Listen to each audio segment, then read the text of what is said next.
speaking of systemic failures, where did we go wrong? And the Philadelphia 76ers.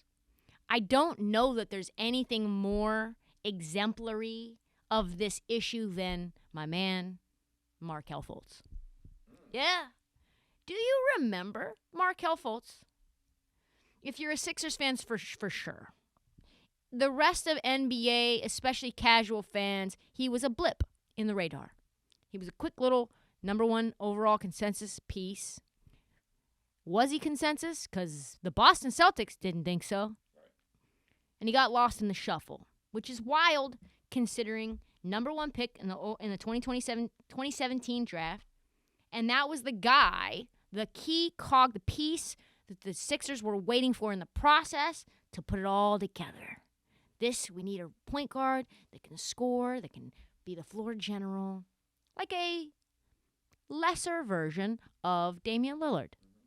Some taller, but just lesser. He could shoot at the time.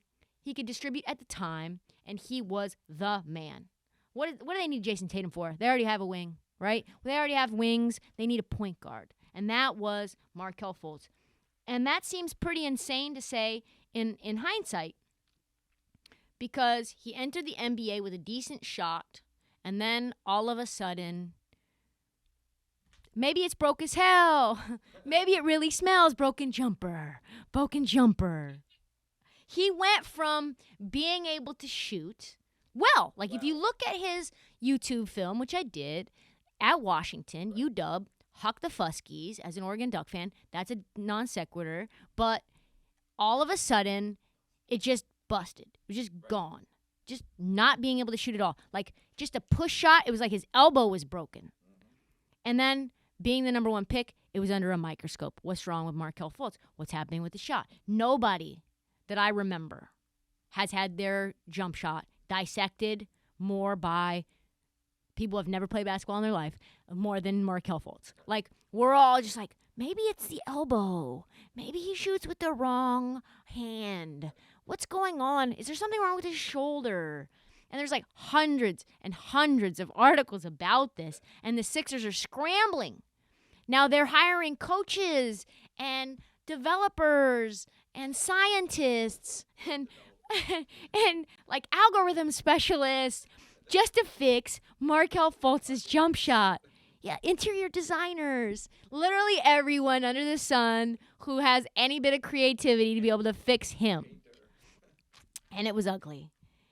How ugly did it get, you might ask? Well, it got the ugliest, the lowest it got was when he double clutched a free throw in 2018. It was like when your PlayStation or your Nintendo freezes, like and then it jumps forward again. That was him, and it led to many articles everywhere about like he is broken. SB Nation wrote this. Markelle Fultz's broken jump shot hit an all-time low when he double-clutched a free throw that, you guessed it, didn't go in. The way he catapulted the ball off of an extended pause resembled a player who grew 18 inches overnight and is just figuring out how to play basketball in a new body. And then, of course, social media took hold, caught flame. Hoops hype Alex Kennedy reported within minutes of that free throw that trainer Drew Hanlon and Fultz were currently not on speaking terms and were no longer, working together. Hanlon then denied the report, which, let's be honest, was a lie. After the game, then Fultz gave his own breakdown of what was happening. Hey, the ball just lies. Slipped out of my hand, he said. The ball just slipped out of my hand. No biggie. I just had to do what I had to do to regather the ball, and I'm not really worried about it. I work on my game. The ball just happened to slip. That's what happened. Yeah, it didn't. It didn't slip. It didn't look like it slipped because people were zooming in and rewinding, like keeping it everywhere in sight. You got to see every angle. And you know what sucks? That every bit of your shot all of a sudden being critiqued, analyzed, and numerous conspiracy theories developed about how you went from this, yes to that. Boo. That's what he was. It was like, get this guy the fuck out of here. The Sixers then, because they're a trash franchise, truthfully, in many ways, that's the hedge, in many ways, got tired of trying to fix him. And as a final gesture of surrender, they shipped him off to Orlando for my man Jonathan Simmons and a bag of chips. And the chips were probably the more valuable part of that trade. They were salt and vinegar, if you're wondering what kind of chips. And they traded Jonathan Simmons? Like Jonathan Simmons for the number one player in the draft at age 21? That's how old he was? They got rid of him in 2 years for a guy who's now in China, playing for the Shanghai Loons. Sir, you made that trade, sir. And then 2 things happened since that trade that I personally find fascinating. First of all, as it turns out, Markelle Fultz was not as broken as everyone on the earth thought he was. His first year in Orlando, double clutch free throw guy, same guy, shot 47% from the floor, averaging 12, 3, and 5 in 27 minutes. And at the start of last year, before he got his ACL tear, he led the Magic to a 6-2 start on 13, 3, and 5. And the shot looked nice again. Did I mention, by the way, sir, he's only 23 years old right now. He's old at this very second I'm speaking about it in 2022. He is 23 years old. Is anyone else fascinated about how they discarded him so quickly? Like a little piece of trash that you didn't spend anything on. You spent the number one pick on Markelle Fultz, and you just got rid of him for a guy that's on the Shanghai Loons. Nobody, to me, is a bigger symbol of the Sixers' ineptitude than Fultz. And it has way less to do with him than it does about the Philly brass. They are terrible decision maker. So they moved up to get him, and they discarded him after 33 games. He was 20 when they traded him. 20. He couldn't even drink when they traded this guy. They made up their mind he's unfixable. And you know how the Sixers fan base be. When they decide to be patient, they're patient. They weren't even patient with Joel Embiid. They're like, why isn't this fucking guy playing? Get this fucking guy out of here. Joel Embiid. Come on now. An organization that has poor decision-making quality to begin with, because it wasn't the right pick. Like, you should not have picked Markelle Fultz. Do your own research. Don't just wait for Bleacher Report to tell you who the number one pick is. You know? Sometimes I feel that that's what's happening. These owners, they're literally just hanging out, drinking OJ with the kids, and they don't know shit. And they're hanging out with the kids, and the kid's like, Daddy, are you going to draft Markelle Fultz? And it's like, who's that? And then they read Bleacher Report, and then they talk to their scouts and, like, the GM. They're like, I want Fultz. And they're like, sir, Markelle Fultz isn't I want Markelle Fultz because my son today on his Oculus was telling me about Markelle Fultz and how good he is. And you don't even know. Like, that's the process that we're talking about. So poor decision-making quality, ownership that's probably involved way too much, a bump or two in the road. You start to question your own scouting because it wasn't really your scouting. Maybe your training department isn't great because you've got injury after injury after injury. And that's how you end up with Jonathan Simmons, who ends up on the Shanghai Loons and a small bag of salt and vinegar chips. Jonathan Simmons put up 16 points for the Shanghai Loons. Maybe you should bring him back on a COVID hardship. Listen, against the Guolong Tigers. What are we talking about here? about all of this mistakes. There's not just one. There's so many. Come on. Jahlil Okafor, you traded away Mikal Bridges on draft night, and his mom works for the Sixers. This man went to school at Villanova, is from Philly. You draft him, and then 15 minutes later, you trade him. Back to Markelle Fultz. Apparently, it wasn't that Fultz's shot was even broken. It's that Fultz, his entire body was broken. Right. As in, his shoulder was actually broken. And they didn't see it. This is the kind of shit. I have things to say about C.J. McCollum, but it'll come out another time. But just know that they didn't diagnose his lung until it was almost too late. These people, it's just tremendous. The level of, we're in an elite sport here. And the things that are happening are not elite. You know what I'm saying? Like, feeling the pressure of going number one, Markelle Fultz tried to play through a broken scapular. A scapular muscle imbalance is what they called it. This is what he said.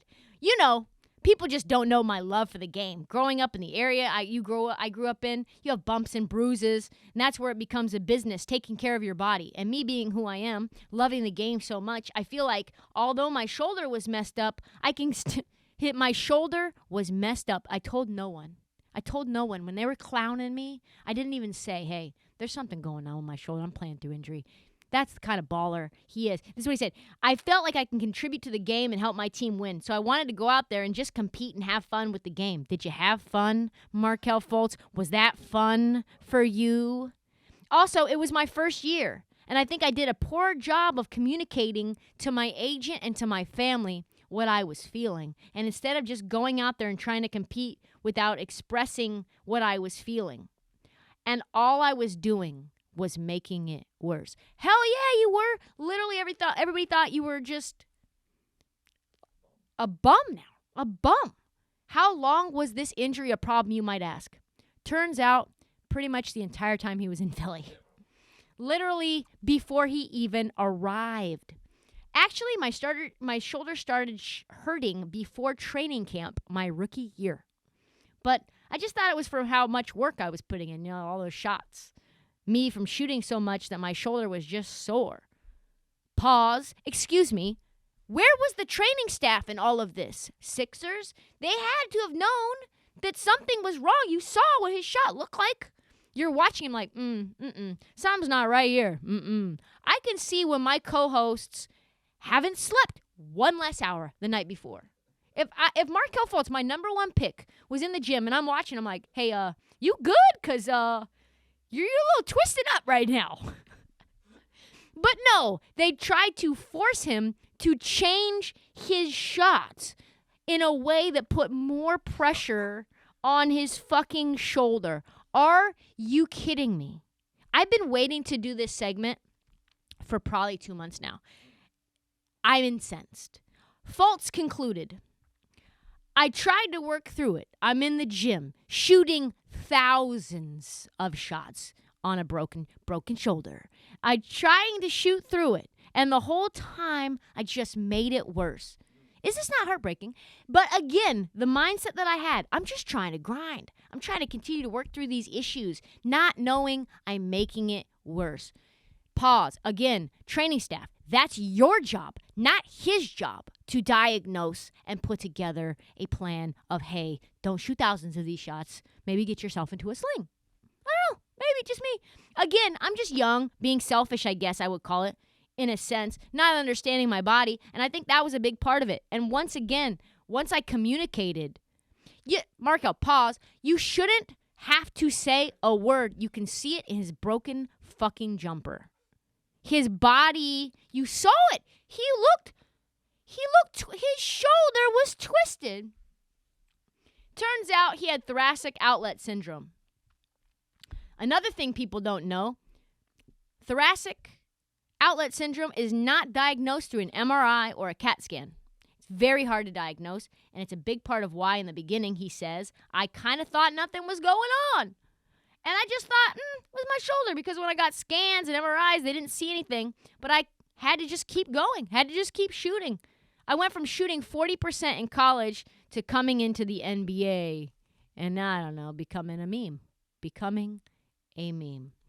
The final really good news is that Fultz is very close to returning from his left knee ACL injury, which is what we would call full circle. A moment for us to then watch him in his glory and make fun of the Sixers once again.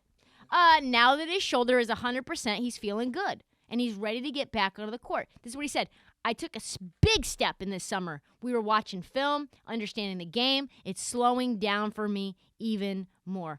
And the latest news is that he should make his season debut sometime in January, this month. He was cleared to practice on December 10th. You're adding Fultz to Cole Anthony and Jalen Suggs. All of them 23 years old or younger. Dynamic. You know who could use a dynamic young playmaker on their roster right now? My man, the Philadelphia 76ers could use one. The Boston Celtics, of course, could use one. But all of this to say that the dysfunction in Philly has been around for so long now. And it's time, baby. Increase my volume on this. This is me rubbing my hands together. Time to clean house. Spike Eskin of the Rights to Ricky Sanchez said on his pod that he thinks Embiid might go. Before I pulled that trigger, I would make sure Daryl Morey and Doc got theirs, that they got the click, click, boom. For those of you deep in the weeds, remember what Jimmy told Nucky on Boardwalk Empire, HBO show. You can't be a half of a gangster. And you can't do a half of a rebuild. You're either all in or you're all out. There are no half measures in war, and there are no half measures in basketball, which is why my Portland Trailblazers will continue to suffer. And all of this means, will the Philly fans have to trust the process all over again? We'll have to see. The process started in 2013, and being on life support the previous 2 years sank to the bottom of the deep blue sea in Game 7 of the Hawks last year when Ben passed up an open dunk, choking on his meat. And guess what? The team is exactly where it was in 2012 when the process first began. A massively disappointing second-round exit. All of that tanking, all those high draft picks, all that money spent, time is a flat circle. Never getting beyond the second round. The process, folks, is dead, I have to say. Long live, though, the sequel, Process Duo, 2, Dos, Dua Lipa. Yes, sequel begins in 2022. And the big question is, who on the Sixers team will be around when it's over? I'm betting no one. Unless the entire culture change is implemented, remember, this team has really, really bad culture. That's all the time that we have for the Heat Check. We'll be back Friday morning early squirrely with a new episode. Do not forget to download, subscribe, tell all your friends. You can say things mean in the comments. I don't really care. Just engage. Just build up that algorithm, baby. Every damn one of those comments. Just get in there. And do not forget to follow us on social at This Heat Check and at Trysta Krick on TikTok.